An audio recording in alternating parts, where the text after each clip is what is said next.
estamos de vuelta. Tenemos el placer de compartir a esta hora de la mañana con tres invitados para hablar sobre lo que está significando el coronavirus en una población muy particular, que es la población recluida en cárceles. Ya aquí nosotros hemos vivido y hemos socializado, el país ha conocido lo que ha ocurrido con los reclusos de la cárcel de La Victoria. Ya se conoce la propuesta que ha hecho el Ministerio Público, que ha hecho la Procuraduría General de la República, tratando de establecer un esquema para que incluso personas mayores de 60 o 65 años puedan variársele la prisión o puedan ir a su casa a cumplir prisión, entre otros planteamientos que se están haciendo. Evidentemente que la población que está en el sistema, en la mayoría de los casos, en buena parte de los casos, uno encima de otro, muy cerca, sin poder garantizar lo que establece el protocolo del distanciamiento entre personas, es un tema que hay que manejar. Y para hablar de eso, hoy tenemos, repito, el placer de contar con Cecilia Pérez de Paraguay, es la ministra de Justicia de Paraguay. Tenemos también a Roberto Santana, que es nuestro, de la República Dominicana, dirigió el nuevo sistema penitenciario en República Dominicana, y tenemos a Elio Palma de la Escuela Penitenciaria, director de la Escuela Penitenciaria de Guatemala. Así que para ellos, buenos días. Y quisiera comenzar con Roberto, que ha hecho posible esta conexión, para que Roberto Santana nos pueda dar una opinión de lo que se está planteando aquí en República Dominicana, y luego socializar con Elio y con Cecilia qué están haciendo ellos en sus respectivos países. Adelante, Roberto. Muy bien, muchas gracias, buenos días y saludos a ustedes, a toda la gente que le sigue por televisión y también por las redes sociales, y por igual mis más afectuosos saludos a Cecilia Pérez, Pérez Rivas, nuestra ministra de Justicia de Paraguay, y a Elio Palma, nuestro experto y representante de la Academia Regional Penitenciaria en Guatemala y funcionario también del sistema penitenciario allá.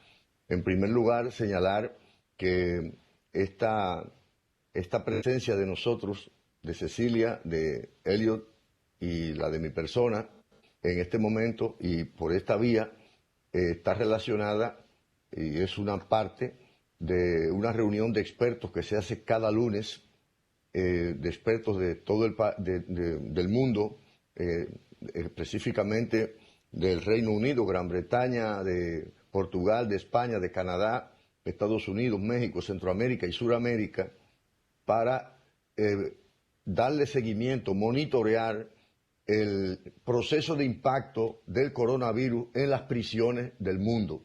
Nos reunimos cada lunes de manera virtual, estamos participando unos 27 expertos coordinados por la Academia Regional Penitenciaria, y en el caso de Paraguay, Cecilia ha asignado, ha delegado a su viceministro de Justicia y al señor director de Planificación, al arquitecto Jiménez.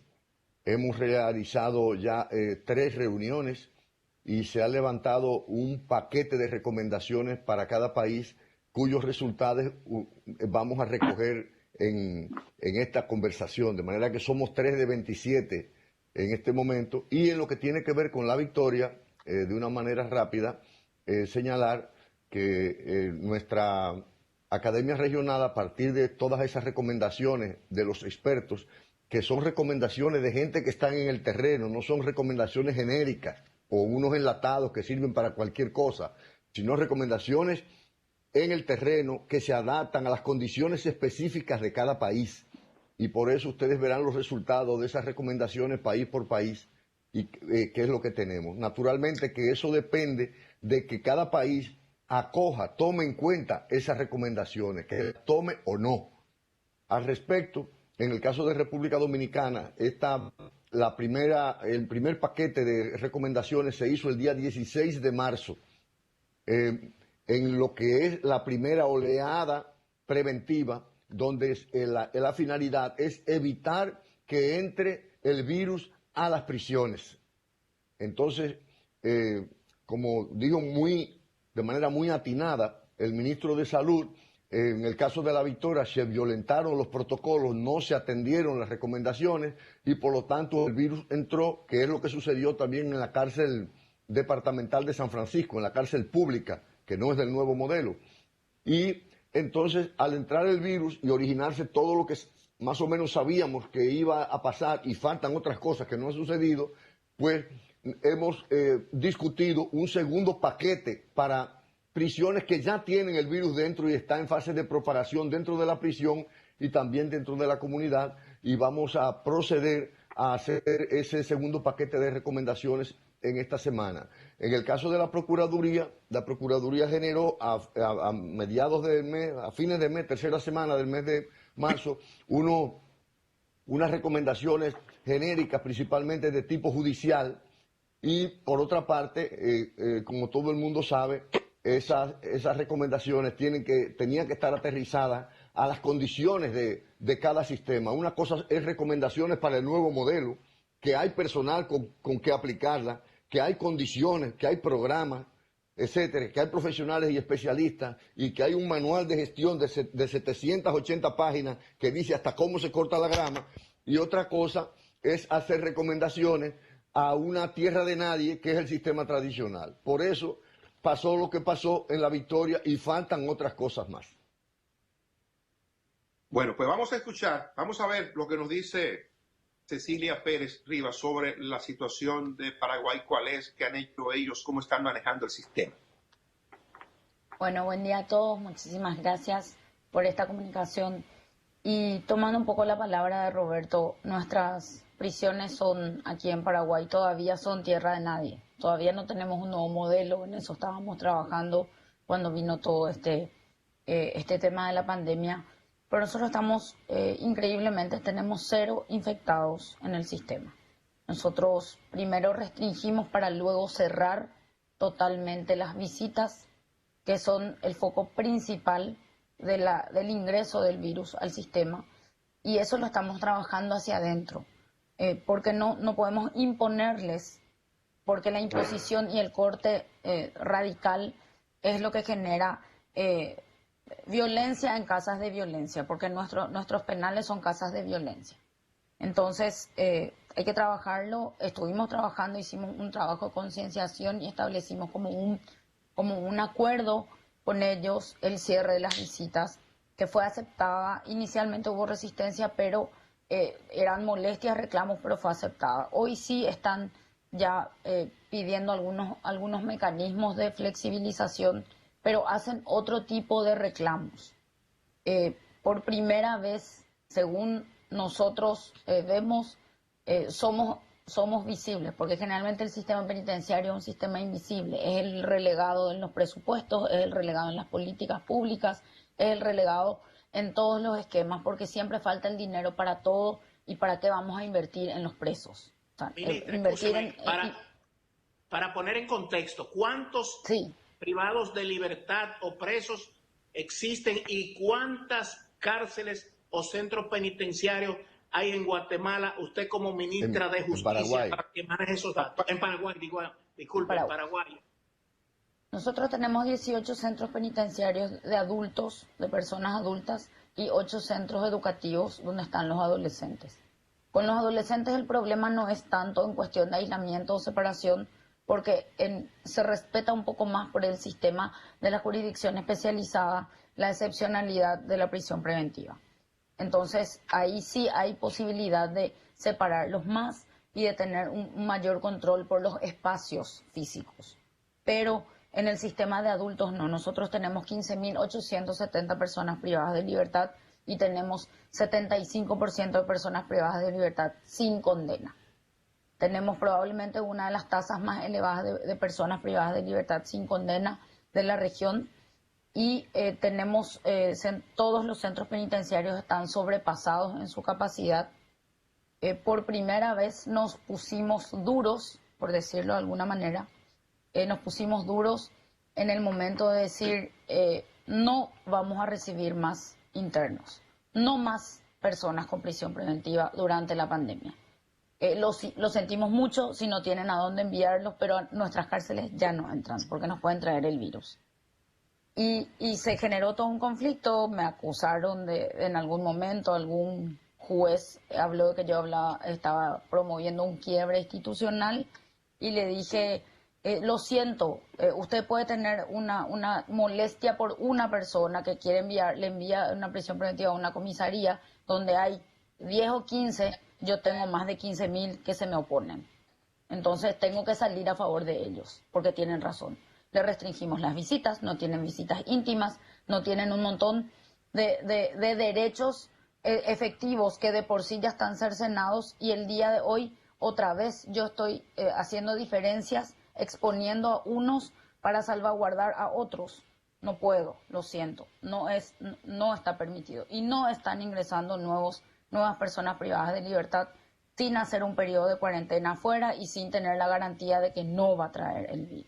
Eso genera un problema con el sistema de policía, porque tenemos las comisarías abarrotadas, tenemos centros intermedios que ya no tienen capacidad, pero bueno, creo que es el momento de que nos pongamos a trabajar entre todos, que es lo que es el reclamo de las personas privadas de libertad. Queremos que avancen nuestros procesos. Vamos a escuchar de Elliot Palma sobre la situación de Guatemala. Gracias, muy buenos días a todos. Muy contento de participar en este programa. Gracias por la invitación. Pues les cuento que en Guatemala tenemos en el sistema de adultos, sistema de privación de libertad de adultos, 25.500 privados de libertad. En el de menores, en el sistema de privación de libertad de menores, tenemos alrededor de 700 adolescentes en conflicto con la ley penal. La situación de Paraguay y Guatemala no difiere mucho. Tenemos serios problemas de hacinamiento en el sistema penitenciario de adultos. En menores, pues estamos casi llegando al 100% de las tasas de ocupación. No hay mucho problema con menores, con adultos sí. El hacinamiento dificulta mucho la contención y control del coronavirus, gracias a Dios. No tenemos ningún contagio tampoco en Guatemala con respecto a esta infección. Se está buscando a toda costa evitar el primer contagio. También en ambos sistemas se están extremando las medidas, se han restringido al máximo los ingresos a los centros penitenciarios. Esto significa que solo se está permitiendo el ingreso a los servicios necesarios, a los servicios vitales de los centros de detención, como comida, como algunas visitas de abogados, todo lo necesario, el personal. También se están tomando medidas para reducir al mínimo los turnos del personal y evitar que el personal pues haga falta en caso de un contagio. El personal en el sistema penitenciario guatemalteco es muy escaso, entonces lo estamos cuidando al máximo, estamos buscando su protección ante esta enfermedad, los estamos dotando de equipo de protección personal. El ingreso a los centros de detención, pues se han estado implementando protocolos para evitar que el virus ingrese. Se están utilizando descontaminación de algunas encomiendas hacia los privados de libertad. De hecho, nosotros estamos también en un proceso de reforma en ambos sistemas, y teníamos un centro de detención que iba a ser a punto de ser remozado, y habíamos vaciado ese centro de detención para mejorar el centro. Entonces, aprovechamos esa coyuntura para utilizarlo como un centro para las personas de primer ingreso, como un centro para aislarlos, para la cuarentena, y cuando pasan cierto periodo de cuarentena en ese centro de detención, pues ya los podemos enviar al modelo tradicional, al sistema, mientras está esta emergencia. La comunicación, hemos trabajado mucho en la comunicación, en la capacitación del personal. A través de estas videoconferencias que hemos tenido, hemos identificado la importancia de reducir los rumores en los centros de detención. El temor ha generado ya varios motines alrededor del mundo y nosotros hemos estado tratando de mantener una comunicación constante con la población privada de libertad, con el personal penitenciario. Hemos estado teniendo acercamientos con el Ministerio de Salud Pública del país para que ellos nos validen los protocolos de prevención y control del coronavirus en los centros penitenciarios y estar pendientes también de todas las medidas de prevención y control que el Ministerio de Salud nos está recomendando. Esto cambia constantemente y hemos estado pendientes de esto y los privados de libertad están recibiendo esa información también. Estamos garantizando que reciban esa información. Bueno, interesante. Dani, quisiera hacerle una pregunta genérica a los tres, que nos respondan individualmente. Si son partidarios de que se le dé un indulto en ocasión de la crisis sanitaria que afecta el mundo, si son partidarios de un indulto a todas las personas que están recluidas en las cárceles sin una condena definitiva. Bueno, si me permiten, puedo empezar abordando el tema desde la óptica de la discusión de todos los países que están participando en la mesa de los lunes, en la mesa internacional de los lunes. El criterio se sustenta, el criterio establecido se sustenta en que la realidad penitenciaria y hasta desde el punto de vista de la pandemia es diferente de un país a otro y por lo tanto no se pueden aplicar soluciones genéricas. Es bueno consignar, en beneficio de esa pregunta que tú acabas de hacer, que dentro del equipo de expertos tenemos jueces de ejecución de la pena. Eso es un tema importante. Y ahí tenemos jueces de ejecución de la pena de Guatemala, de Colombia, de una serie de países, incluyendo 2 jueces de ejecución de la pena, un juez de ejecución de la pena de aquí, de República Dominicana, y un ex juez de ejecución de la pena que es el magistrado Rafael Báez, que fue durante muchos años el juez de ejecución de la pena de la zona de La Victoria, que conoce muy bien esto. Entonces, en cuanto a si se debe al respecto propiciar como una amnistía o una salida generalizada, la opinión es negativa. Es negativa. De un país a otro hay diferentes tipos de realidades y, por ejemplo, en el caso de los países subdesarrollados, tenemos una gran cantidad de personas que son muy pobres, que no tienen condiciones para sobrevivir en el marco de esta pandemia en la calle. No tendrían manera de que la sociedad los pueda atender. Y aunque los sistemas sean muy malos, en el marco de esta situación es preferible que estén ahí en la prisión con una atención mínima a que estén desamparados en la calle. Otro tema se refiere a los parámetros para libertades adelantadas, para cambios de modalidad de pena, que es lo que preguntó Dani Alcántara al principio, en cuanto a las medidas que sugirió la Procuraduría de los 60 años y de los enfermos. Ese tema hay que tomarlo también de acuerdo a la realidad de cada prisión y de cada comunidad. En el caso de República Dominicana, por ejemplo, hay que tomar en cuenta al momento de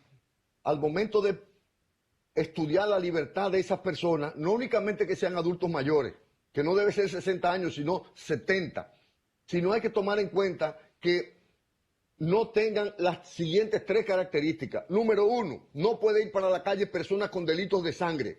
Número 2, no puede ir para la calle personas con violencia de género, violencia intrafamiliar. Y número 3, no puede ir para la calle cabezas, jefes de grupos del crimen organizado. Eso es extremadamente importante. Dice, no, porque es que ya tiene 70 años, no importa que tenga 70 años. Si tiene crimen de sangre, si tiene violencia intrafamiliar y si es cabeza de crimen organizado, no puede salir a la calle. Es decir, que hay que tomar en cuenta una serie de parámetros y decir también que en el caso del sistema judicial dominicano, la Suprema Corte ha sido extremadamente ágil en fallar. Ahora mismo en La Victoria hay 2.000 casos fallados que están pendientes de libertad solo por el tema de la multa, una multa de 5.000 pesos, de 10.000 pesos, etcétera, que eso sí el gobierno le puede dar para afuera, naturalmente, salvando esas 3 condiciones que yo acabo de señalar. Mira, yo creo que esta conversación ha sido muy interesante y uno debe tomar como ciudadano estos referentes. Primero, saludar que ustedes hacen eso los lunes. Eso es un gran aporte a nuestro continente. Segundo, me ha escuchado agradar la ministra de Paraguay de Justicia. ¿Por qué? Porque aquí hay demasiada gente creativa y sentado en su casa comienza a dar opiniones y como está todo el mundo libre, se expresa así. Miren, esta crisis enseña que hay que tener atención a 2 casos: a los asilos de ancianos y a las cárceles donde está concentrada una población. ¿Cómo diantre usted va a querer ahora sacar a esa gente de ahí? ¿O cómo diantre usted va a querer meter gente para allá? Eso que hizo Paraguay es el modelo. Blindar eso y no meter más gente ahí adentro, porque aquí han ocurrido 2 detalles. En Cotuí pasó un problema en el asilo y en La Victoria. Entonces no cerremos y blindemos, como hizo Paraguay, las cárceles y los asilos y llevar allá con guante de seda lo que haya que llevar y el que vaya a entrar ahí blindarlo.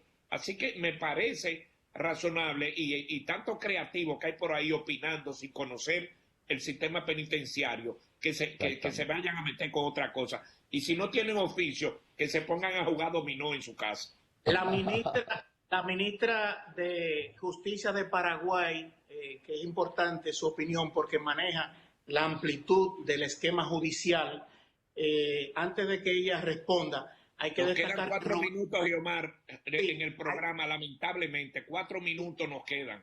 Hay que destacar que la Escuela Penitenciaria de Guatemala tiene el nombre de Roberto Santana. Ojo con esto, por el gran trabajo que ha hecho. Ministra, adelante. Sí, yo estoy de acuerdo con Roberto en tratar de no quitar a todo el mundo en ciertos casos, pero el reclamo de las personas privadas de libertad no es quitar a todo el mundo, es que se cumpla la ley. Acá no se está cumpliendo la ley, esa es la verdad. Por eso es que tenemos tantas personas privadas de libertad. Y quiero hacer una pequeña historia del año pasado, de que nosotros tuvimos episodios muy fuertes en el sistema penitenciario, episodios de seguridad donde se han matado a internos cortándoles la cabeza. Porque nosotros tenemos líderes del crimen organizado brasilero, que es muy famoso acá en la región, que es el PCC, y tuvieron enfrentamientos y se mataron 10 personas cortando cabezas y prendiendo fuego. Entonces, a partir de ahí se empezaron a revisar unas leyes que estaban generando una saturación del sistema y baja la población y vuelve a subir, lo cual implica que el problema no era la ley. Entonces, hoy el propio interno, el propio privado de libertad dice: señores, nosotros no estamos pidiendo nada fuera del lugar, solamente pedimos que se cumpla la ley. El que está acá hace 4 años y no tiene condena, creo que es suficiente tiempo para que se le mande a su casa, en ciertos casos. Y lo que dice Roberto también, otra situación que nos pasa con los adolescentes. Los padres pobres piden que no los quitemos del sistema, porque es una boca más en la casa. Y aquí se está generando una crisis social. Nos piden, nos dicen: por favor, ahí tiene techo, tiene comida, come varias veces, está limpio y está cuidado. No me lo saquen, por favor. Acá tenemos hambre. Muy bien. Bueno, ¿qué nos dice Elio? Nos queda 1 minuto. En efecto, estoy de acuerdo con Roberto y la viceministra. En Guatemala, pues, han habido algunas libertades en el sistema de menores y hemos tenido mucho cuidado con esas libertades a efecto de no dejar en mayor vulnerabilidad a las personas que egresan del sistema. Es importante considerar el estudio individualizado para garantizar esa libertad y que no queden en riesgo las personas. Bueno, pues de verdad que le estamos muy agradecidos a Roberto Santana, que fue director del nuevo sistema penitenciario en República Dominicana, y que República Dominicana ha sido elogiada y ha sido tomada como modelo para muchos países de la región. Creo que interesante su participación y agradecerle que nos haya hecho posible la coordinación de esto. Dani, sí, adelante. Quisiera que me permitieran 3 segundos porque el tema de la victoria no lo podemos abandonar aquí en este espacio sin cerrar ese tema, sin dejarlo cerrado. Quería señalar que nosotros hicimos un paquete de 16 recomendaciones, que Geomar conoce perfectamente esa situación, 16 recomendaciones, y esas recomendaciones no se acataron. Donde, tal y como se ha comentado aquí antes, una de ellas es nadie entra, nadie sale, y otra, sacar posteriormente al 100% del personal y sustituirlo por personal nuevo, etcétera. Hicimos 16 recomendaciones. Ahora, después de ocurrir lo que ha ocurrido, tenemos un segundo paquete de recomendaciones que vamos a incluir en este momento, ¿verdad? En esta semana. Lo otro que quiero señalar, y que se quedó por el tiempo terrible de la televisión, es que una de las limitaciones para poner en libertad a las personas que están ahora mismo presas en cualquier sitio en el mundo, con motivo de esta situación que hay, es decir, cómo ponerlas en libertad, qué medidas tomar en el marco de esta pandemia, es que hay que tener cuidado al momento de tú poner en libertad a una persona, porque esa persona, al momento de estar en libertad, puede ir detrás de la familia de la víctima. Es decir, hay que tomar en cuenta a la víctima también. Y cierro enumerando simplemente lo siguiente. Es necesario intervenir de manera temporal la victoria. El Ministerio de Salud tiene que hacerse cargo de la victoria. A la victoria hay que garantizar la segregación, la zonificación. Hay que garantizar que los suplidores vuelvan a entrar a suplir a los colmados. Hay que permitir que la familia lleguen hasta la puerta, pero no entren y le lleven dinero a sus familiares. Ese dinero tiene que ser fumigado y entonces entregado a los internos, porque de lo contrario habrá una hambruna, porque lo único que hay en la victoria es el denominado chao, que da únicamente para 2.000 personas y ahí hay 8.000. Y por último, señalar que no es suficiente que el Ministerio de Salud haga operativos. Se hace un operativo y se va, y cuando vuelve ya todo lo que hizo se desbarató. Entonces, por eso es que la intervención tiene que ser durante un tiempo extendido. Muchas gracias. Gracias, Roberto. Muchas gracias a Elio Palma. Gracias a Cecilia Pérez de Paraguay. Creo que Roberto ha hecho un planteamiento sumamente interesante. Aquí nos toca a los dominicanos, a las autoridades nuestras, tomar en consideración eso, sobre todo el llamado que hace Roberto al Ministerio de Salud.